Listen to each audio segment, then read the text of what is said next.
did not have all of the amenities that we take for granted. Live with all the time, I think it's normal. So this is my huge long list of all the amenities not available in the past. Now most of these composers of the 19th and 20th century, some of them may have lived in a time when some of these things like the telephone were available, but they may not have lived in a place that was available. Or they may live there, but they didn't have any money to afford that. I mean, these guys weren't really rich. So it is just a thrill to always think that I owe so much to the past. So here's my list of the amenities not available in the past. Antibiotics, automobiles, airplanes, air conditioning, aluminum foil, batteries, bicycles, ballpoint pens, brassieres, computers, calculators, clothing that comes in sizes, cell phones, Coca-Cola, credit cards, dental care, democracy, detergents, electric lights, electric anything, eyeglasses and sunglasses, elevators, education provided free by the government. Think about that one. Fast food, fresh food, frozen food, no fire departments, freeways, garbage collection, knowledge of germs, no Google or grocery stores or GPS or heating except for fire, no hearing aids, no handicapped access, no hairspray, indoor plumbing, ice, insect control. They had lice, fleas, flies, and bedbugs. The internet, insurance, no health, life, fire insurance, or horse, mule, or wagon insurance. No junk food, no blue jeans, no kitchen appliances of any kind, no lending libraries, no labor-saving devices, or lined music paper. I always say that Bach had 20 children because they probably all sat around lining paper for him. They had no medical care, no accurate medical knowledge, no medicine that worked, no microwaves, no nylons or polyesters. Silk and cotton were expensive, and so almost everyone wore wool, some blend of wool. What's that called? Linsey woolsey, the linen wool combination they wore in the Civil War.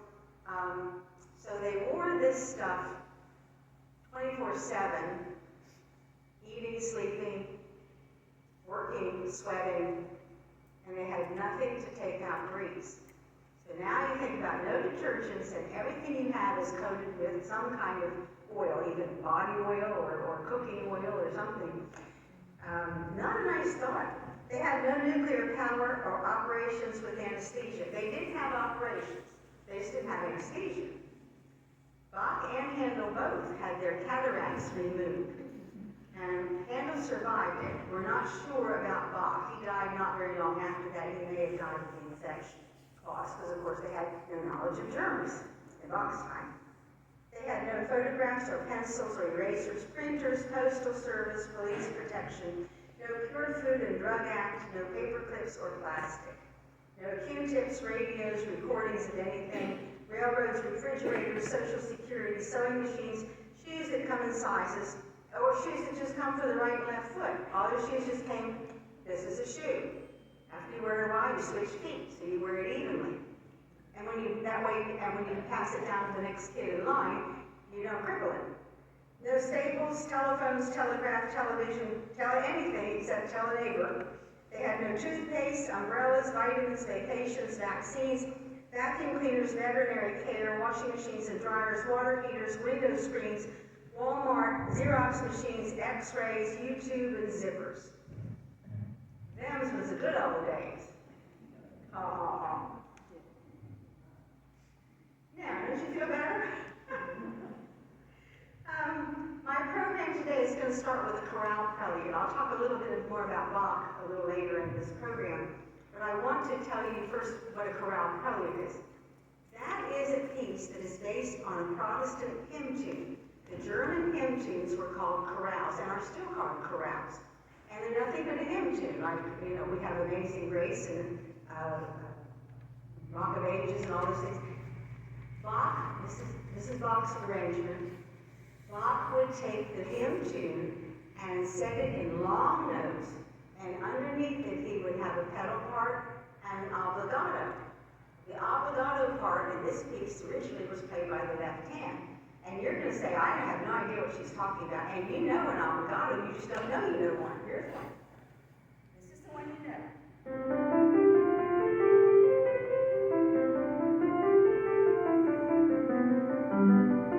And it keeps on going, right?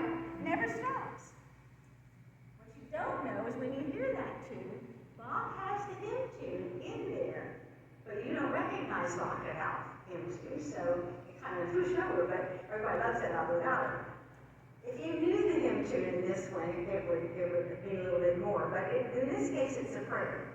I call to thee, and it's a very personal prayer. I call to thee.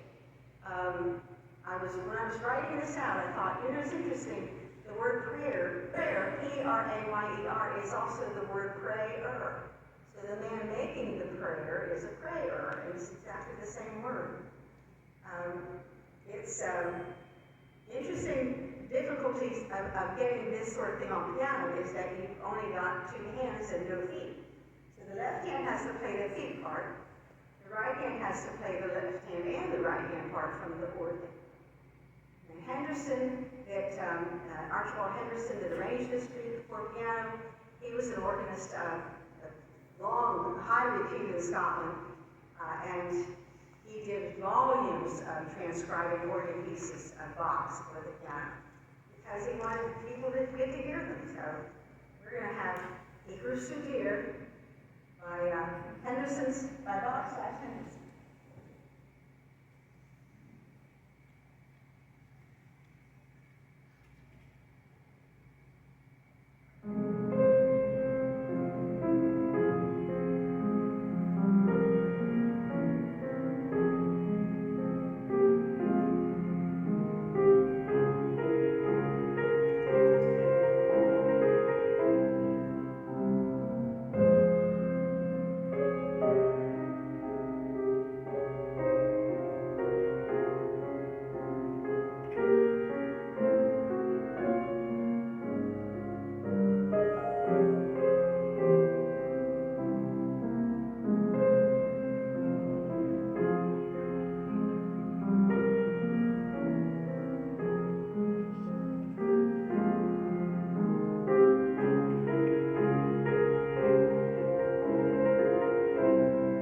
started playing here, I was only 67. It's been a while. Back then, I could just write my stuff out on a regular, printed off on the printer. Now I have to make it the size of a small town to see this. So every year, my print gets bigger.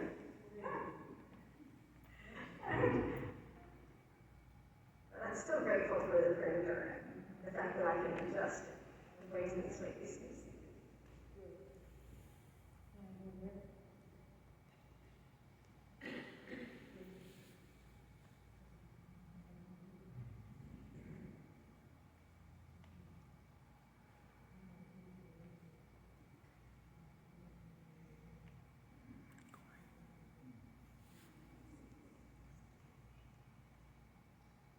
nice about playing and everything in any rush. The building doesn't close at 9, that kind of thing. Ladies and gentlemen, it's 10 minutes till 9, we close at 10 minutes. We don't do that here. Thank you. Okay, I'm going to talk a little bit about salon music first. Tchaikovsky's piece is salon music. Now, salon music is not a nice term. Just like Baroque, the word Baroque originally was a put down, and then it was ragged and jagged and ugly. That was Baroque stuff. And of course, now we have Baroque music. Don't think a thing about that. But salon music is a description of pieces that are made to be played, sold to the public and played, that are not virtuoso pieces. They're normal, pretty stuff. And in the 19th century, the normal piano recital consisted of the heavy stuff in the first half, which was Beethoven and Bach, and then in the second half, they did the fun stuff. About 1900, it changed. Ferruccio Busoni, who was a great classical pianist from Italy, and Arthur Schnabel from Germany, started programming heavy stuff first half and heavy stuff second half. And everybody else felt like if they played the cool, neat stuff, and they just weren't quite as good as these big guys. So it got to be a habit of saying, oh, well, that's nothing but salon music. Now, the problem is, the salon music business depends on who wrote it. Chopin made his entire reputation and living playing in the salons of Paris for the aristocracy. So why is Chopin's music not saying, oh, it's just salon music? He wrote it to be sold. He wrote it to be sold to the public. Why is it? Well, that's Chopin. No one calls this small pieces salon music, or Brahms' small pieces salon music. But if it's Moskowski or Tchaikovsky, oh, well, that's just salon music. So, a great pianist of the 20th century, Martin Jones, has been crusading against this title for years now, trying to say, what's wrong with playing stuff people want to hear?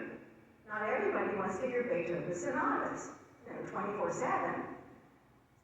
It was recognized finally, now it's coming on, that the audience wants some balance. So we play salon music proudly because it's beautiful stuff. Schoenberg and a lot of the things that were written in the 20th century are not very pretty, and they're not played. Schoenberg's not played. I think I'm the only one who's ever played the cravat, but I really enjoy playing things that people want to hear. The Tchaikovsky piece is from his set of small pieces he wrote to be published 1 month at a time, one per month, and were commissioned by a publisher. And this is the most famous one. This is June. And I want to talk a little bit about Tchaikovsky. I've got notes about his life in there. But he came to the United States on tour in 1891, and he is the one that opened Carnegie Hall. He was the conductor of his own music to open Carnegie Hall. And this is what he wrote home in 1891. I also like the comfort about which they take so much trouble. My room, just like every other room in all the hotels, has gas and electric light and a private bathroom and a lavatory. There's a heap of extremely comfortable furniture. There's an apparatus for speaking to the reception desk. They didn't have telephones in St. Petersburg. And all sorts of things that make one comfortable which do not exist in Europe. So he liked it. He thought he was amazed at how famous he was in America, because he thought this was like the end of the world. Only cowboys and Indians lived here. But the Seasons is a lovely piece. And in June, in Italy, of course, is hot. It's the first days of summer. So the piece is meant to Barcarolle, which is meant to imitate the emotions and the singing of the gondolier when you're taking a gondola ride. So you hear the indolence of summer where everybody just can hardly get out of bed. It's so hot. And all the tourists from Northern Europe are going, I can't breathe here. I don't know how you stand it. So, and then you'll hear the gondola, which shifts back and forth a lot, and then the indolence comes back, and it's a beautiful piece. And it's of all the all the pieces in the pieces, this is the most popular. Now this also gives me a chance to talk about colors and contrast. Colors in piano music is the stupidest label anybody ever gave anything.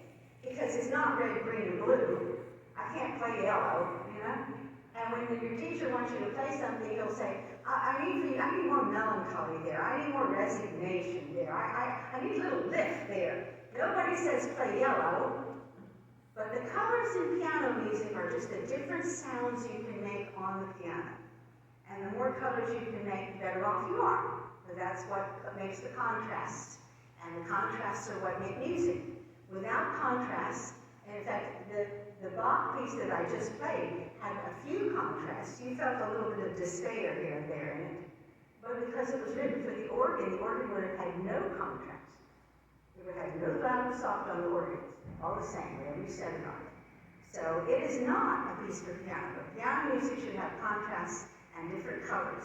So this is June, the Barcarolle by Tchaikovsky.